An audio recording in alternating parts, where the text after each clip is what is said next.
엄마 되기 프로젝트 맘 편한 수다.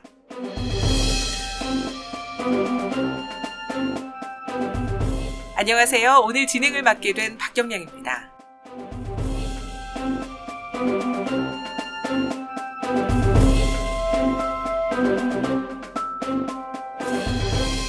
우리 삶에서 겪게 되는 다양하고 수많은 경험 가운데 임신과 출산이라는 이벤트는 여성들에게 있어서 정말 큰 축복이자 도전인데요. 생명을 잉태하고 품고 또 한 인격체로 길러낸다는 게 아무나 할 수 있는 일은 아니잖아요.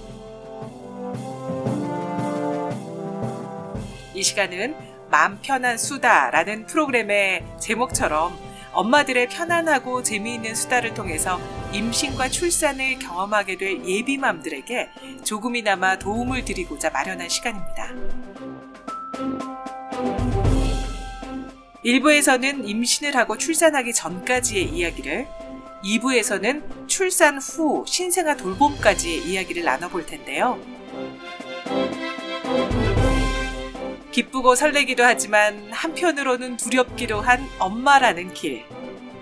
선배 엄마들의 에피소드를 통해서 그 해법을 미리 찾아보시기 바랍니다.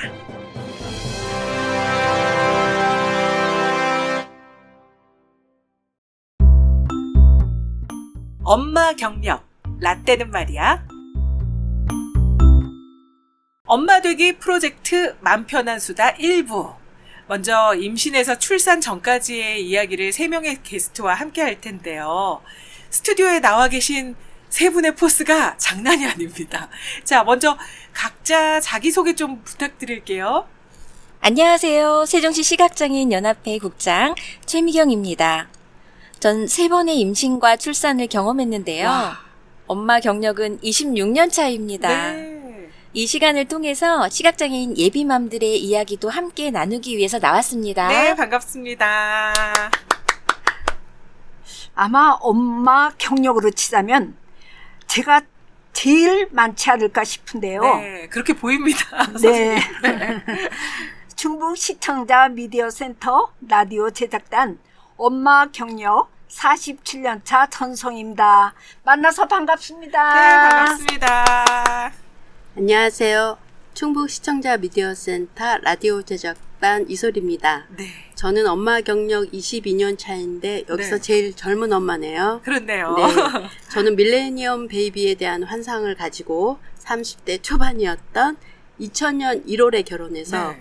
36세 첫 엄마가 되었어요. 그래서 오. 지금 엄마 경력 22년 차 이솔입니다. 역시 3분에게서 남다른 포스가 나온 데는 이유가 있었던 것 같아요. 지금 이렇게 엄마 경력 3분 합쳐보면 100년 가까이 되거든요. 아마 이 방송을 듣는 예비맘들은 더 안심이 될 수도 있을 것 같아요. 왜냐하면 그 책이나 인터넷을 통해서 듣는 정보도 중요하지만 이렇게 산 경험을 통해서 듣는 그 이야기, 정보에서도 많이 배우게 되잖아요. 그렇죠. 그렇죠. 네. 남자들이 군대 얘기하면서 날 새듯이 여자들은 임신, 출산 이야기를 하면서 시간 가는 줄 모르고 하잖아요. 그렇죠. 네, 그만큼 공감되는 것이 많으니까 재미있기도 하고 말이 끊이지 않는 것 같습니다. 네. 계속 나오게 되는 것 같아요. 네. 시대에 따라 경험치들은 다 다른 것 같지만 누구나 처음 엄마가 될 때에 그 설레고 두려운 마음은 다 같지 않을까 싶어요. 맞습니다. 요즘 세대들에게는 너무 옛날 얘기 아니야 싶겠지만 옛것을 익혀 새것을 안다는 옹고지신이라는 말도 있잖아요. 네, 우리 선배님들의 얘기를 잘 들으시면 피가 되고 살이 될 것 같아요. 네, 저 같은 경우도 정말 내가 좋은 부모가 될 수 있을까 하는 생각이 들 때마다 당시에 출산을 먼저 경험한 선배들에게나 조언을 많이 구했습니다. 네, 또 임신 기간 동안은 아이를 출산한 선배들이 제일 위대해 보이잖아요. 아무래도. 네, 그래서 친정 부모님의 도움도 많이 컸고요. 네. 또 마침 제 여동생이 저보다 6개월 먼저 출산한 케이스라서 아, 동생에게 물어보기도 하고 산후용품도 서로 비교하면서 육아용품을 같이 구입하기도 했습니다. 그 말에 저도 굉장히 공감하는데요. 임신했을 때도 출산할 때도 엄마 선배님들의 말씀이 도움이 많이 되더라고요. 그렇죠. 물론 또래 엄마들의 정보 교류도 좀 중요한 것 같아요. 요즘에는 왜 그 온라인을 통해서 맘카페 거기서 이제 많은 정보를 얻기도 하고 얘기를 하는데 그 예전에만 해도 맘카페보다는 네, 그런 오프라인 게- 상에서 맞아요. 직접 이렇게 만나가지고 정보 교류하는 게 더 많았던 것 같아요. 거의 책을 보고 알았던 것 같습니다. 그렇죠. 네, 이 방송에 귀를 기울이고 계시는 예비맘들 더욱더 귀를 쫑긋 세워주시기 바랍니다. 사실 요즘은 결혼 정년기라고 부르는 시기도 예전에 비해서는 많이 늦어졌거든요. 그래서 이제 덩달아서 첫 아이를 출산하는 시기도 동시에 늦어진 것 같아요. 그렇지 않나요? 네, 많이 늦어진 것 같아요. 거의 30대 후반에 출산을 하는, 첫 아이를 출산하는 경우들이 굉장히 많은 그렇죠. 것 같아요. 제가 요즘 엄마인지 모르겠는데 2000년에 결혼을 했는데 당시에 30대 초반에 결혼을 했고 또 요즘 같으면 적당하다고 말했을 테지만 그렇죠. 저는 그때만 해도 굉장히 늦은 케이스였어요. 네. 그리고 결혼하고 외국 생활을 하다 보니까 공부도 하고 언어도 익혀야 해서 아이는 3년쯤 후에 낳게 돼서 36세 첫 아이를 가진 당시에는 굉장히 노산이었습니다. 요즘이면 그냥 거의 평균인데 네. 아, 근데 저는 좀 반대인데요. 일찍 낳으셨죠? 네. 20대 초반에 결혼을 했고 바로 아이가 생기는 바람에 저의 계획은 1, 2년 정도 시간을 두고 준비를 한 다음에 출산을 해야지 이렇게 생각했는데 네. 결혼하자마자 임신이 된 거예요. 이게 마음대로 되지가 않아요. 네. 그래서 충분히 준비하지 않았기 때문에 걱정이 조금 많았는데요. 네. 그래도 굉장히 기쁨과 어쨌든 감사한 마음이 드는 특별한 순간이었습니다. 최 국장님 같은 경우에는 시각장애인 연합회에서 지금 근무하고 계시잖아요. 네. 그러다 보니까 자연스럽게 시각장애인 임산부들하고도 접촉이 많으실 것 같아요. 그분들의 이야기도 많이 듣게 되지 않습니까? 네, 사실 제가 시각장애인 연합회에 근무를 하다 보니까 네. 시각장애인 분들과 마치 소통하는 시간이 많은데요. 그분들의 이야기를 들어보면 시각장애인 임산부들은 임신과 출산 과정에서 기쁨도 물론 있지만 그와 또 이제 비례하게 특별한 어떤 어려움들을 겪는다고 합니다. 왜 아니겠어요. 비장애인들도 아이를 가지면 갑작스런 몸의 변화로 힘든데 그렇죠. 아무래도 좀 더 불편하지 않았을까요? 네, 맞아요. 일단 정보 대부분이 눈으로 확인해야 하는 자료들이 많아서 네. 주변 도움이 많이 필요한데요. 오디오 자료를 의존하거나 아니면 병원 이동, 그리고 방문할 장애인 친화 병원인지 네. 뭐 이런 것을 더 신경 쓰게 된다고 합니다. 또 이동할 때도 혼자 움직이는 것보다는 옆에서 이제 도움을 주시는 분이 필요하니까. 네, 활동 지원사분이나 그렇죠. 아니면 보호자분과 동반해서 이동해야 하다 보니까요. 자유롭지 못하죠. 네, 맞습니다. 정말 주변의 작은 배려나 따뜻한 손길 하나하나가 큰 힘이 될 것 같네요. 그래서 우리가 만든 이 시각장애인 임산부를 위한 오디오북이 그분들에게 뿐만 아니라 여러 임신 출산 정보가 필요한 비장애인들에게도 힘이 되었으면 하는 바람입니다. 너무 힘이 될 것 같습니다. 임신이라는 두 글자. 병원에서 우리가 임신입니다, 축하합니다 라는 말을 들은 순간부터 세상이 달라진 것 같은 그런 기분이 들잖아요. 나는 한 사람이지만 실은 한 명이 아닌 건데요. 뭐랄까, 엄마라는 기쁨, 감사함, 또 신기함과 함께 책임감과 무게감도 동시에 저는 느꼈던 것 같아요. 근데 그런 마음은 저뿐만 아니라 남편도 그랬을 것 같고 가족들도 그랬을 것 같아요.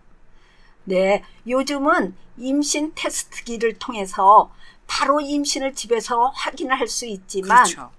저는 임태기가 없던 그런 시절을 이제 살았어요.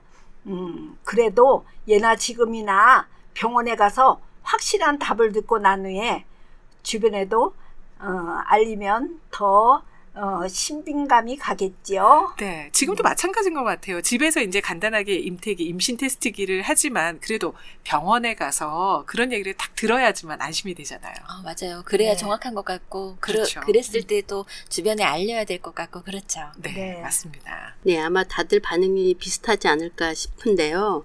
저희 같은 경우는 양가가 모두 기다렸던 아이였거든요. 네. 제가 결혼도 늦고 당연히 노산이었기 때문에 가족들이 많이 축하를 해주셨고요. 아까 36에 첫 아이 낳았다고 네. 하셨잖아요.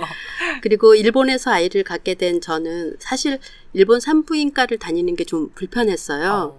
일본에서는 임신이 질병이 아니기 때문에 의료보험이 적용이 되지 않거든요. 그래요? 성형외과가 한국에서도 의료보험이 적용되지 않는 거랑 같은 이치죠. 네. 네, 그러다 보니까 한 번 진료하는데 돈이 많이 들기도 하고 또 핑계 빨리 한국에 가서 편히 병원에 다녀야 되겠다는 마음이 커서 네. 빨리 귀국을 서둘렀던 것 같아요. 아무래도 이제 외국에 가다 보면, 그것도 병원에 가다 보면 나를 표현하는 데 있어서 언어적 한계가 있기 때문에 불편할 것 같기도 해요. 네. 그리고 또 우리가 임신하고 제일 먼저 나타나는 반응이 입덧이 아니었을까 싶거든요.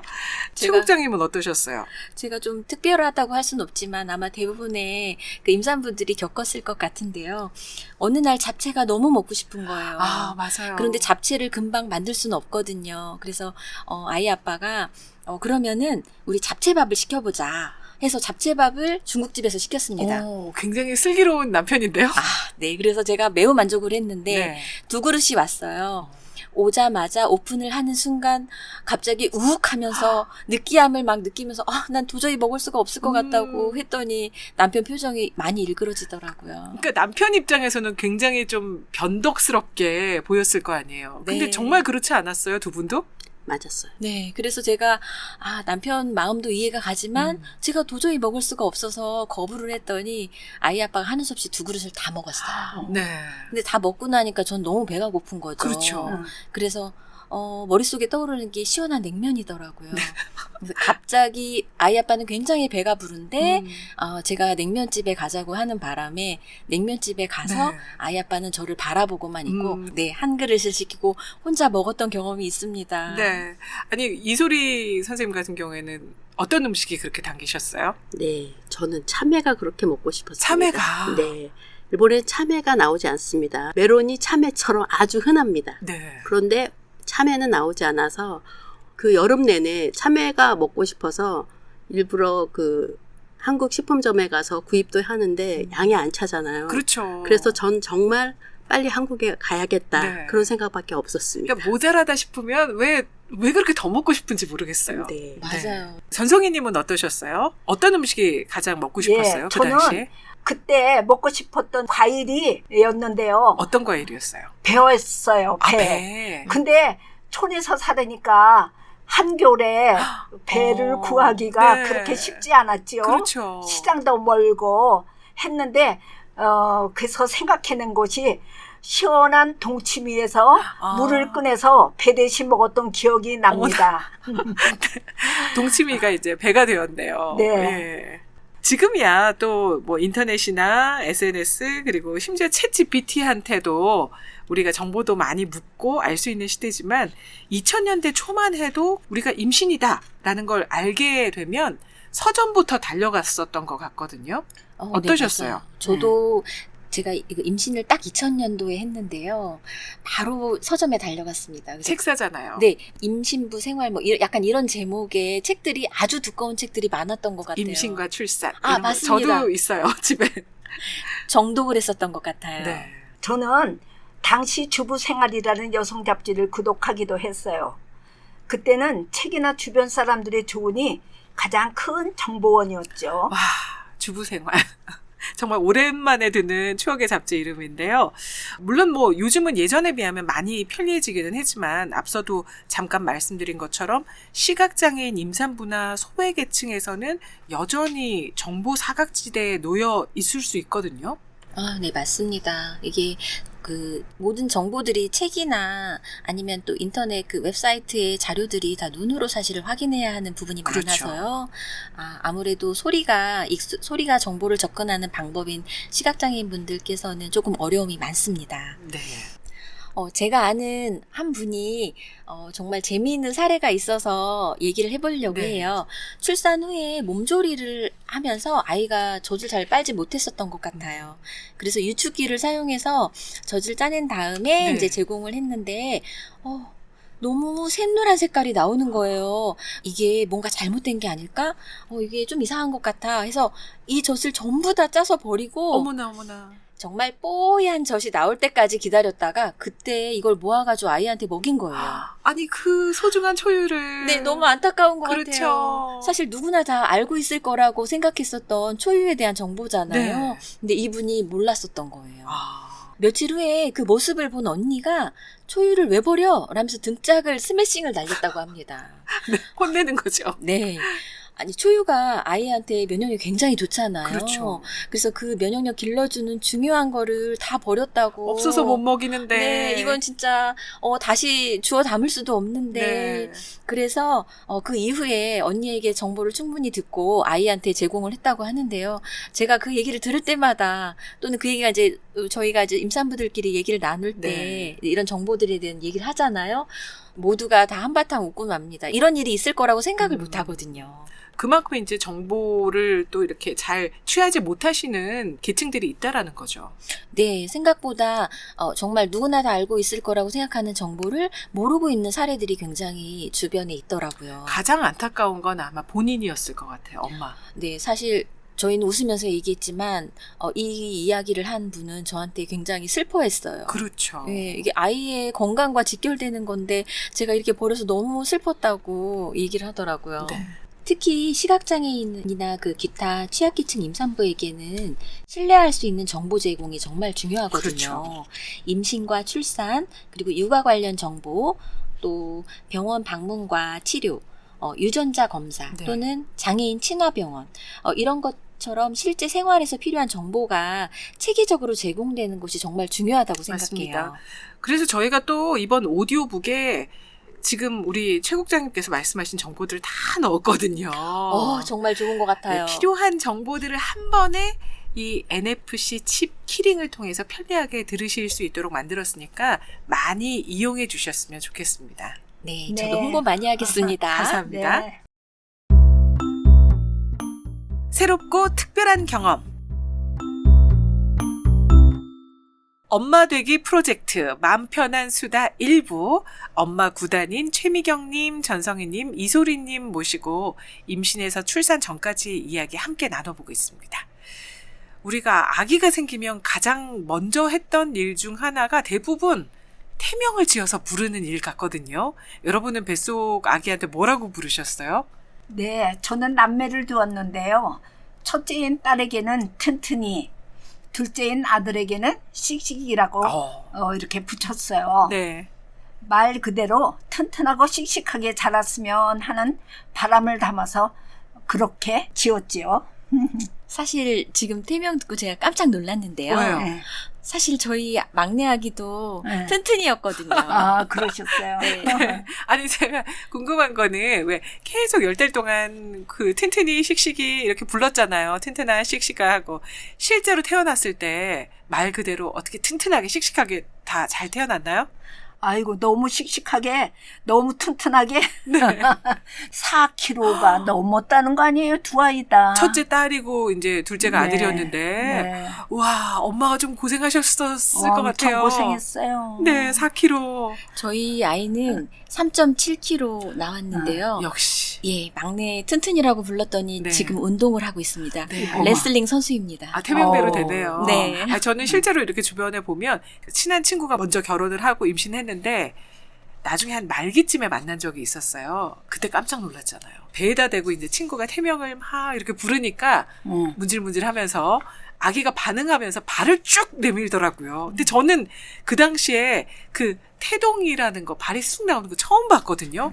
그래서 굉장히 놀랐습니다. 신기했을 것 같아요. 신기하기도 하고 약간 징그럽기도 하고 아니 배가 너무 아플 것 같았어요. 네. 혼자 그 태동을 느끼지만 임시 중기까지는 근데 막달이 가까워지면서 아이가 한 번씩 움직일 때마다 주변 사람들도 다 놀래더라고요. 신기하기도 신기하기도 하고 배가 이리 땡기고 저리 땡기고 하니까 맞아요. 좀 힘들기도 하고 좀 기억이 새로웠던 것 같아요. 네. 아무래도 임신하게 되면 몸의 변화를 받아들이는 게 쉽지 않은 일인데요. 그렇죠. 아기와 함께 있다는 기쁨도 크지만 배가 불러오고 또 피로도 쉽게 쌓이고 작은 일상생활조차도 버거울 때가 많았어요. 근데 왜 우리가 몸이 힘들다 보면 어느 순간 이게 또 마음으로 좀 옮겨지잖아요. 마음이 힘들어질 때도 있는데 그래서 임신 전에 그리고 출산 후에 우울증이 왔다는 분들도 계시거든요. 맞아요. 저는 당시에 직장 생활을 출산하기 한 달 전까지 했었거든요. 어. 몸이 많이 피곤해지니까 네. 심리적으로 불안하기도 하고 이 아이를 잘 태어나게 할 수 있을까 하는 걱정도 많았던 것 같아요. 내가 좀 스트레스 받으면 혹시 이게 또 아이한테 가지 않을까 그런 네, 생각도 들잖아요. 맞아요. 그래서 아기가 건강하게 잘 자라고 있는지 또 내가 잘 해낼 수 있는지 작은 일에도 마음이 좀 많이 흔들렸던 것 같아요. 네. 아, 그러셨군요. 직장 다니면서 쉽지 않았을 텐데요. 그러니까요. 아, 그 순간들은 어떻게 극복하셨어요? 이런 힘든 순간들 속에서 아이가 내 안에서 자라고 있다. 이런 생각이 위안이 되었고요. 제가 출퇴근을 하다 보니까 네. 아무래도 규칙적인 생활을 했어요. 그렇죠. 그래서 임신 10개월 동안 긴 여정이었지만 규칙적인 어떤 루틴이 저한테 안정감을 줬었던 것 같아요. 네. 네, 저 같은 경우는 갑자기 살이 많이 찌는 바람에 무려 20kg다 부었었거든요. 네네. 그래서 임신 중독 직전까지 갔었는데요. 아마 그때 최고의 몸무게를 우리가 네. 찍어보잖아요. 근데 지금도 비슷한 것 같아요. 저도 그렇습니다. 만약 그때 다시 돌아간다면 체중 관리에 좀 더 신경을 썼을 것 같고요. 방송 들으시는 분들도 골고루 잘 먹는 것도 좋지만 혈압이나 임신성 당뇨도 걸리지 않도록 관리를 잘 하셨으면 좋겠습니다. 네. 아시는 분 같은 경우에는 그 막달에 배가 많이 나오잖아요. 그러니까 양말 신는 것도 힘들고 또 발톱 깎는 거 너무 힘들잖아요. 잘 안 보이기도 하고. 그래서 참 고생했다는 얘기도 하셨고요. 잠잘 때도 쉽지 않습니다. 기억나시죠? 어느 쪽 방향으로 누워도 힘든 것 같아요. 네. 똑바로 누울 수가 없어요. 배가 네. 눌려서. 네, 맞아요. 네. 어떤 분은 이제 아기 낳고 나면 나는 정말 예쁜 옷 좀 입고 싶어. 이렇게 말씀하시는 분도 있었어요. 그렇죠. 왜냐면 계속 고무줄 바지 입고 있어야 되니까. 인부복이 아무리 예뻐도 평상시에 입던 옷 마치 예쁘진 않았던 것 같아요. 맞아요. 네. 저는 직장에 다니지는 않았지만 농촌에 살면서 종갓집 맏며느리로 시부모님을 모시고 살았거든요. 직장 다니는 것보다 더 힘들지 않았어요? 예, 제사도 많았고 농사를 짓는데 매일 일꾼들 먹을 것 해대느라 일에 치여 살았으니 임신 기간이 쉽지만은 않았습니다. 정말 대단하십니다. 네. 직장 다니는 게 더 낫죠? 네, 제 생각에는 직장이 훨씬 더 나은 것 같습니다. 솔직히 말씀드리면 저도 사실 시어머니를 모시고 살고 있거든요. 그래서 그 마음이 너무나 이해가 갑니다.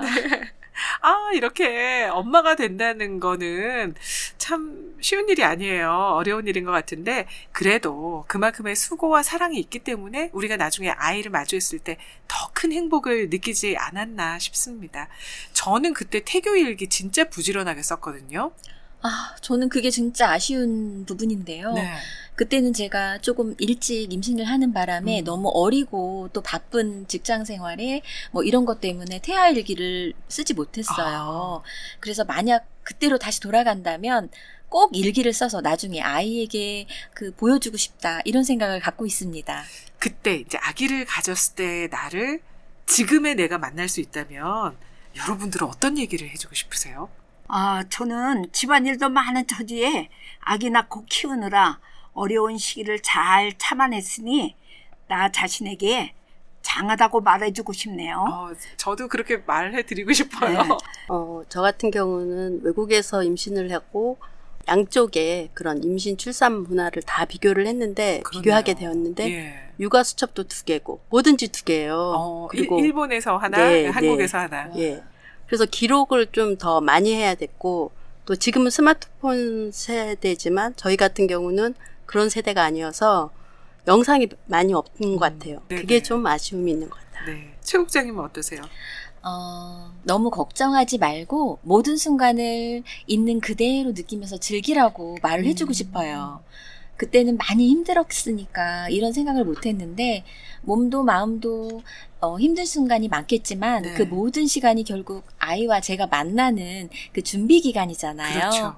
그래서 완벽히 하려 애쓰지 않아도 괜찮아. 그냥 천천히 하루하루 믿고 지나가면 돼. 그리고 아기도 그런 나에게 안정감을 느낄 거야. 이렇게 말해주고 싶습니다. 네, 지금 이 네. 방송을 들으시는 우리 예비 맘들도 잘 새겨서 마음에 담아두셨으면 좋겠네요. 힘을 내요. 당신은 잘할 거예요. 요즘 임산부들을 보면 자기 관리들을 참 잘하는 것 같거든요. 그 뒷모습은 아가씨인데 앞을 보면 배만 볼록 이렇게 나온 예비맘들도 많이 보게 됩니다.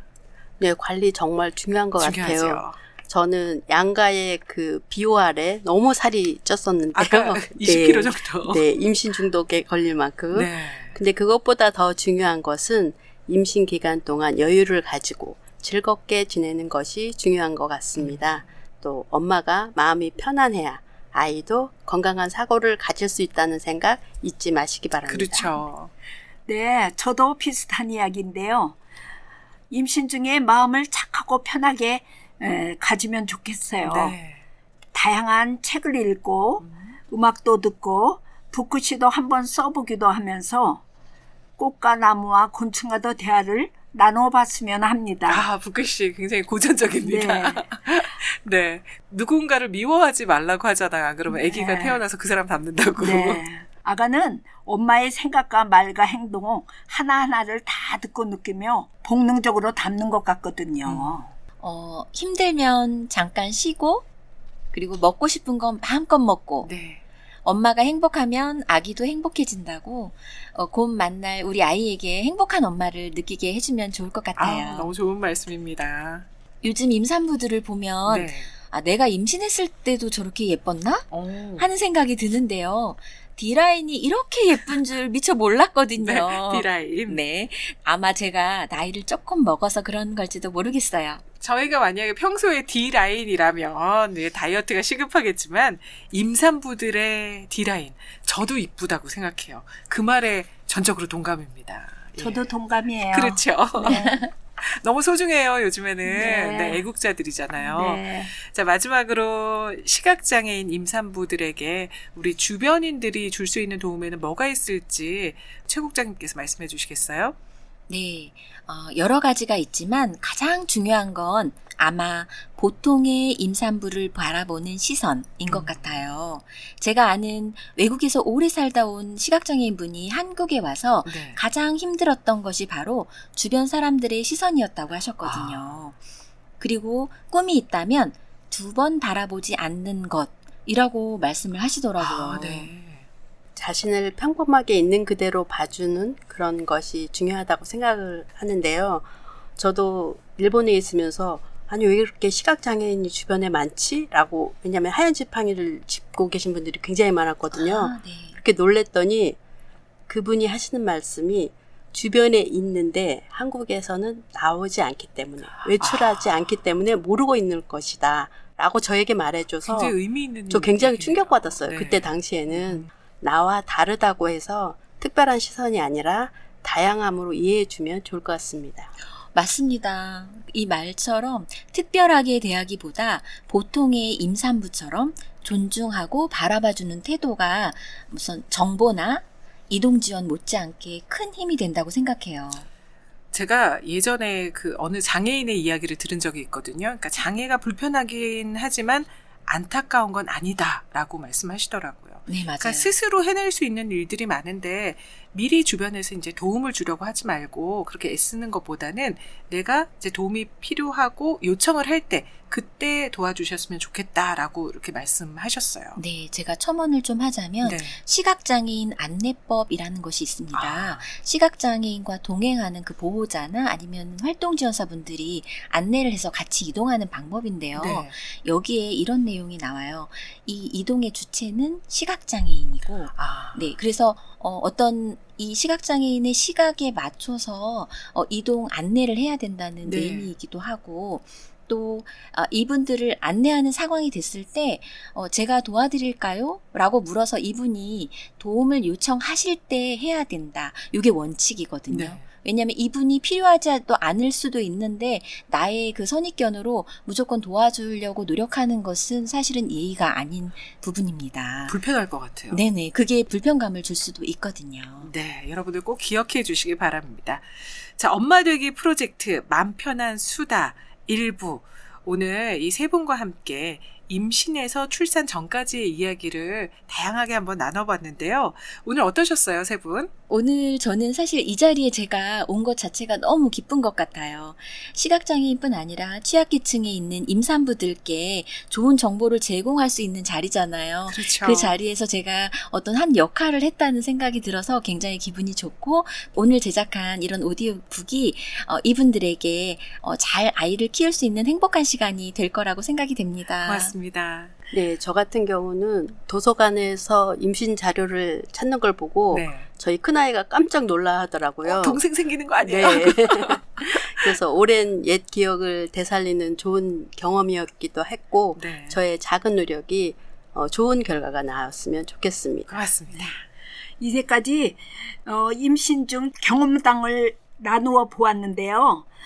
여러분도 건강하고 예쁜 아기를 출산해서 훌륭한 아기로 키우시기를 기원합니다. 감사합니다. 안녕히 계세요. 네, 오늘 이렇게 또 귀한 시간 내주셔서 즐거운 이야기 나눠주신 세종시 시각장애인연합회 최미경 국장님, 또 충북 시청자 미디어센터 라디오 제작단의 전성희님, 이소리님 수고하셨습니다. 고맙습니다. 감사합니다. 감사합니다.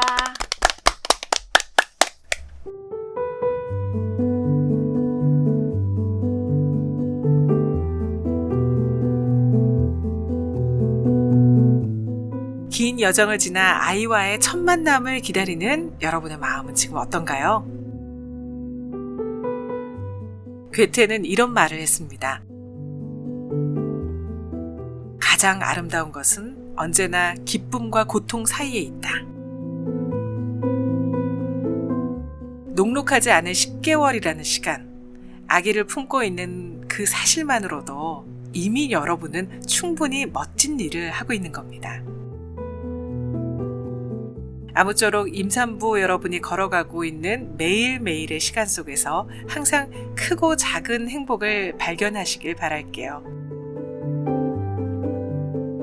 모두의 축복 속에서 건강히 출산하시길 응원합니다.